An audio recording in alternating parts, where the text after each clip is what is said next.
Саламатсыздарбы, Нур СТВ каналында жаңылыктар топтому акыркы сааттардагы жаңылыктар менен таанышып алыңыздар. Бүгүнкү чыгарылыштан кыскача. Блогер Кадырбековдун иши боюнча 10 милиционер жазага тартылды. Мыйзамсыз байыды делген Дүйшөнбек Зилалиевдин иши сотко өттү. Яндекс такси кызматынын таксисти 29 жаштагы келинди унаадан зордуктады. Алдыда ушул жана башка жаңылыктар туурасында кененирээк маалымат биздин каналга жазылып, видеого лайк басып, жаңылыктар менен өз убагында кабардар болуп туруңуздар.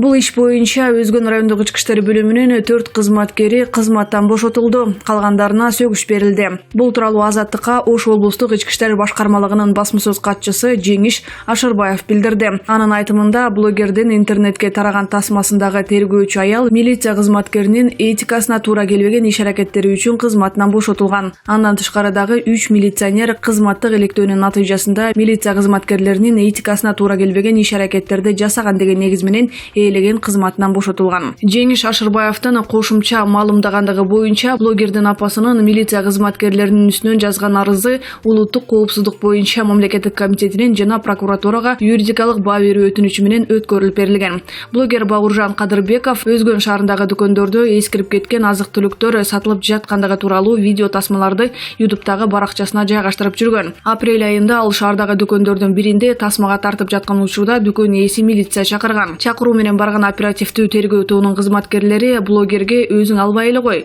башкалар ала берсин деп айтып жаткан жери тасмага түшүп, интернетке тарап кеткен. Көп өтпөй эле социалдык тармактарда ал тергөөчү айым жоопкерчиликке тартылуусун талап кылган пикирлер жазылган. Опузалап пара талап кылуу жана ээн баштык беренелери боюнча айыпталып, 8 майда Өзгөн райондук милициясы тарабынан камакка алынган. 11 майда Өзгөн райондук соту аны 1 айга камаган. Бул окуя коомчулукта кызуу талкууга түшүп, 18 майда анын үстүнөн даттанган тараптын тосмо арыздын негизинде Бауыржан Кадырбеков эркиндикке чыккан. Ал абактан чыкканда балдак менен баскандыгын көргөн туугандары Бауыржан камакта жатканда кыйноого кабылды деп айтып чыгышкан.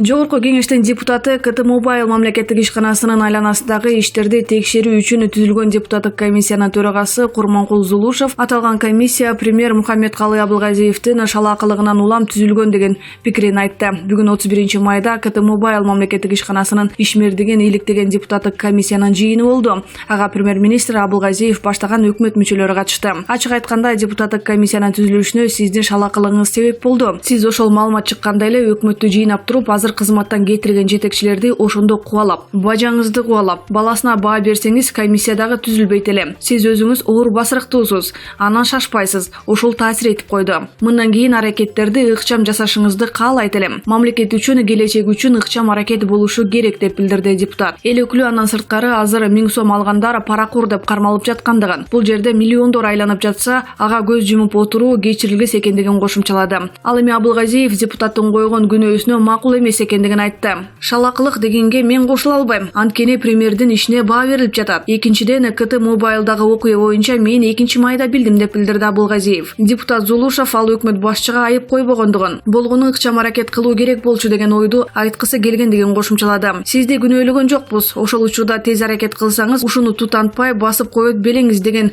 ойду гана айттык. Сизге баа азыр эмес, комиссиянын ишинин жыйынтыгы менен берилет деп билдирди Зулушев. Эл өкүлү өз сөзүндө кимде бул боюнча маалымат болсо, аларга берүүсүн өтүнүп, жакында комиссия өзүнүн бүтүмүн палатага алып чыгарын айтты. Мамлекеттик мүлк фондусуна, Кыргыз телекомго жана маалымат технологиялары жана байланыш комитетинин жетекчилигинин ишинин жоопкерчилигине баа берилерин эскертти.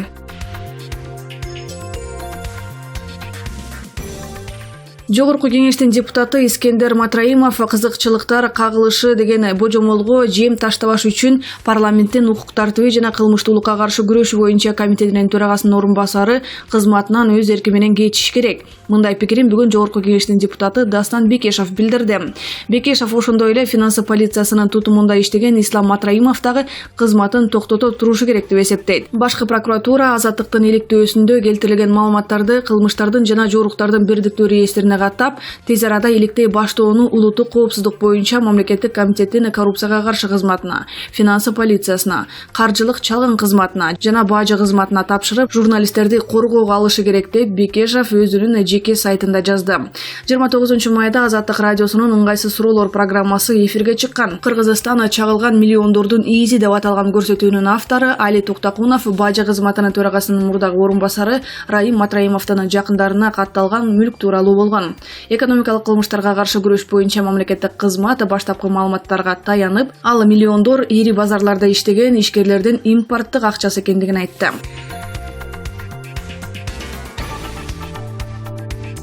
Бишкек шаардык соту бүгүн 31 майда Бишкек Джектеги кырсык боюнча ишти карап, айыпталып жаткан 7 адамдын ичинен 4-өөнү сот залынан бошотту. Электр станциялары ишканасынын жетекчисинин мурунку орун басары Кенжебек Боркоев 3 жылдык сыноо мөөнөтү менен 7,5 жылга шарттуу түрдө эркинен ажыратылды. Мындан тышкары ал мамлекеттин пайдасына 300 000 сом айып пул төлөйт. Бул тууралуу аталган иш боюнча айыпталып жаткандардын адвокаты Учкун Каримов Азаттыкка билдирди. Ошондой эле Улуттук Энерго Холдинг ишканасынын төрагасынын мурунку орун басары Нурлан Сыдыков жана Бишкек Джептин мурдагы техникалык инженери Нургазы Курманбеков 220 000 сомдун айып пул төлөөгө милдеттендирилди.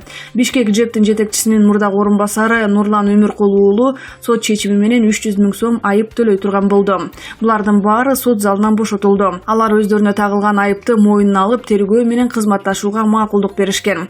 Ал эми электр станциялары ишканасынын мурдагы жетекчиси Узак Кадырбаев, Улуттук Энерго Холдинг ишканасынын мурдагы төрагасы Айбек Калиев жана Джепти модернизациялоо долбоорунун аткаруучу директору Тимирлан Биримкулов өздөрүнө тагылган айыпты моюнуна алышкан эмес. Алар түрдүү мөөнөттө абакка кесилишкен. Бишкек Джевин оңдоодогу коррупцияга байланыштуу айыпталып, экс-өкмөт башчылары Сапар Исаков, Жантөрө Сатыбалдиев, экс-депутат Осмонбек Артыкбаев, экс-мэр Салайдин Авазов камалышкан. Мурдагы финансы министри Ольга Лаврова дагы үй камагында.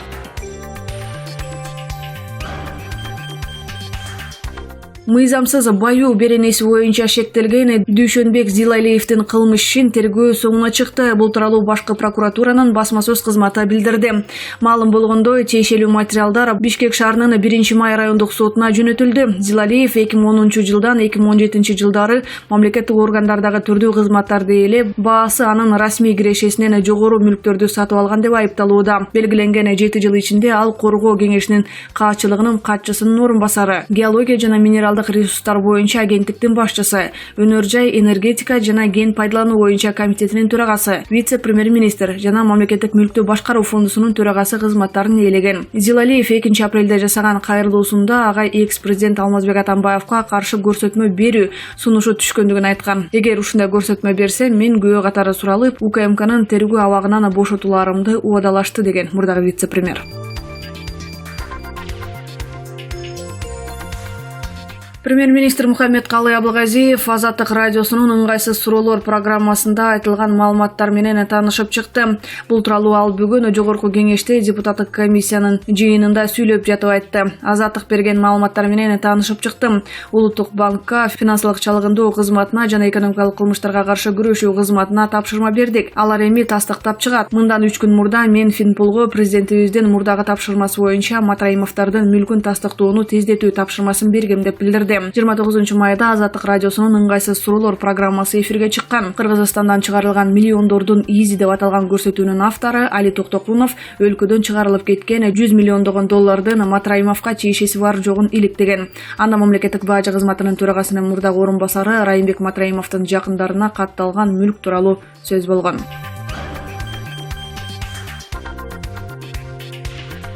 Мындай пикирин эксперт Руслан Акматбек Азаттыктын талкуусунда сүйлөп жатып билдирди. Ал күч органдары буга чейин бийликти коргоп келсе, эми кайсы бир кландын кызыкчылыгын коргоп жаткандыгын айтты. Матраимовдор тууралуу Азаттыктын иликтөөсүнө кыска убакытта жооптап, программада айтылган ири суммалар Матраимовго тиешеси жок. Жеке ишкерлерге таандык деп айтканы бүгүнкү күндө укук коргоо органдары Матраимовдордун кланын коргоого өткөндүгүн ачыктап турат деп билдирди Руслан Акматбек. Руслан Акматбек мындай көптүү акчанын банктар, фонддор аркылуу өтүп турушун маалымат каражаттары же коомчулук талап кое электе эле мамлекет күч кызматтары текшерип турушу керек экендигин кошумчалады. Талкууга катышкан дагы бир эксперт Конституциялык палатанын мурдагы судьясы Клара Сооронкулова Матраимовдорго таандык Исмаил Ата фондунун ишмердүүлүгүн текшерүү зарыл экендигин белгиледи. Анын айтуусунда башка мамлекеттерде дагы ар түрдүү фонддор аркылуу арам акча адалданган учурлар арбын. 29 майда Азаттык радиосунун ыңгайсыз суроолор программасы эфирге чыккан. Кыргызстандан чыгарылган миллиондордон изи деп аталган иликтөө бажы кызматынын төрагасынын мурдагы орун басары Райымбек Матраимовдун жакындарына катталган мүлк тууралуу сөз болгон. Экономикалык кылмыштарга каршы күрөш боюнча мамлекеттик кызмат баштапкы маалыматтарга таянып, ал миллиондор ири базарларда иштеген ишкерлердин импорттук акчасы экендигин айтты.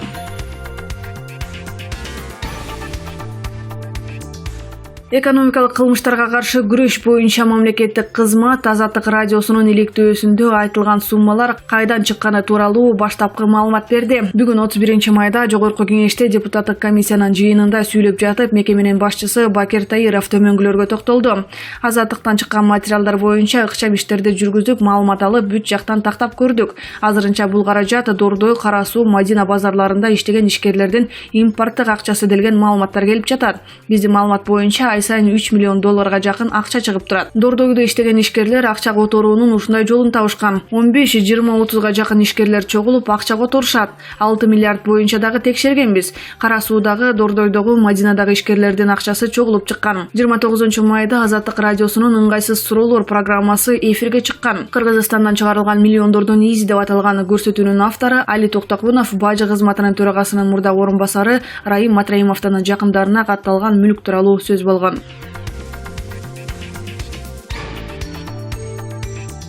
Россиянын Челябинск областынын Сосновский районунда Яндекс такси кызматынын айдоочусу 29 жаштагы жүргүнчү аялды жеткирип баратып жолдон зордуктады. Бул тууралуу 24.ру кабарлады. Таксист мындай кылмышка 27 майда түнү барган. Укук коргоо органдары аны дароо колго түшүрүштү. Шектүү кармалда кылмыш иши козголду деп билдирген 74.ру сайтына аймактык тергөө башкармалыгынын жетекчисинин орун басары Валентин Ведерников. Маалыматтарга караганда 39 жаштагы таксист жаш келинди Талавка поселогунун жанында зордуктаган. Буга чейин ал зордуктоо беренеси менен 2 жолу соттолгон. Бул боюнча түшүндүрмө берген Яндекс такси кызматы кардардан тапшырык келип түшкөнүн, тактоо иштери жүрүп жаткандыгын, бул боюнча укук коргоо органдары менен кызматташууга даяр экендигин билдирди.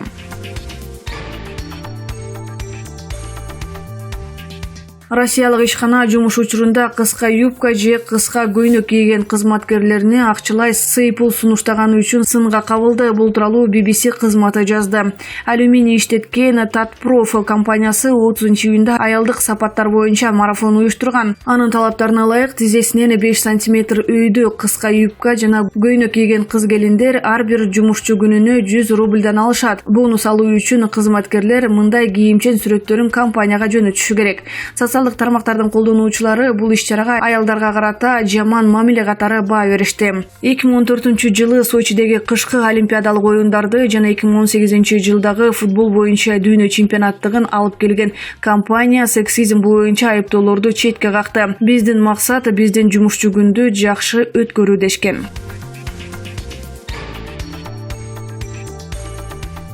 Кыргызстанда катар камоо менен бир нече жетекчини кызматтан кетирген паспорт иши боюнча чечим чыкты. 29 майда Бишкектин район аралык соту жаңы үлгүдөгү паспорттун бланктарын даярдоо боюнча тендердик комиссиянын чечимин жараксыз деп тапты. Бул тууралуу Азаттыкка сотко доо арыз менен кайрылган Германиялык Мülbauer компаниясынын өкүлү Азамат Бекенов билдирди. Район аралык соттун чечими бүгүн чыкты. Мам каттоонун 1 февралдагы жана мекеме аралык комиссиянын 21 февралдагы чечимдери толугу менен четке кагылды. Башкача айтканда, буга чейинки сынакта литвалык Garsu Pasaulis компаниясына жеңүүчү деп тапкан чечим жокко чыгарылды. Эми соттун чечими 30 күндөн соң күчүнө кириши керек. Ошол убакыт ичинде тараптар бул чечимге каршы шаардык сотко кайрылууга укугу бар. Айрым маалымат каражаттары буга чейинки сынакта жеңүүчү деп табылган Garsu Pasaulis компаниясы сотко кайрылаарын жазып чыгышты. Бирок аталган компаниянын кызыкчылыктарын коргогон адвокат Бактыбек Жумашев Азаттыкка бул туурасында азырынча комментарий бере албай тургандыгын айтты. Ал эми мамлекеттик каттоо кызматы болсо соттун чечими күчүнө кирген соң мындан аркы каадамдар белгилүү болоорун кабарлады. Сот чечимин колубузга алган соң юристтер менен кеңешип бул иш боюнча мындан аркы каадамдарыбызды аныктайбыз.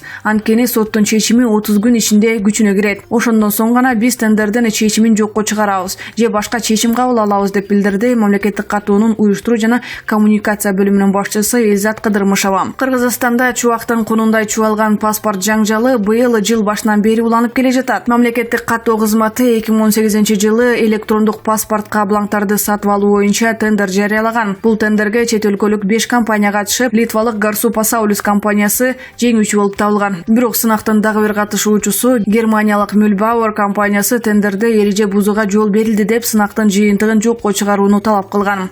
Улуттук коопсуздук боюнча мамлекеттик комитет тендерчилер боюнча кылмыш ишин козгоп, бир катар жооптуу мамлекеттик кызматкерлерди тендерде Garsu Pasaulis утушуна кызыкчылыгы болгон деп айыпталган.